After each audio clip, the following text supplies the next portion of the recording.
This is really effective in making sure that plants are not attacked by like insects and like pests, especially like these plants, the cucumbers. They are prone to like leaf miner attacks, so it's always better to like spray them with like neem oil, and this has peppermint spray, which is really a great deterrent. I am growing edible plants, and for years I have been using neem oil, and recently this is the oil that I use. This is neem oil with peppermint that was given to me by GeoMust. This is effective, natural, and safe.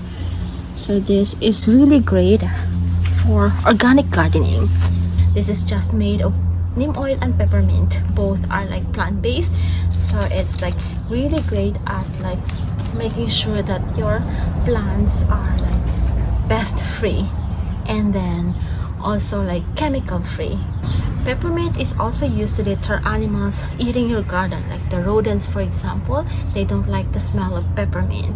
So it's not only the like leaf miners, aphids, and like even for roses you can use neem oil.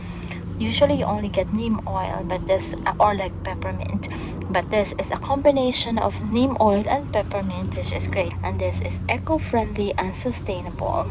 So these are like the ingredients, they are all like natural. This is made here in the USA, cruelty free and plant safe. This is 16 ounce. Let's also spray our like tomatoes. I highly recommend this plant-based peppermint and neem oil spray if you are growing organically. Again, this is from GeoMust. That's the company name. I'll put the link down below if you are interested.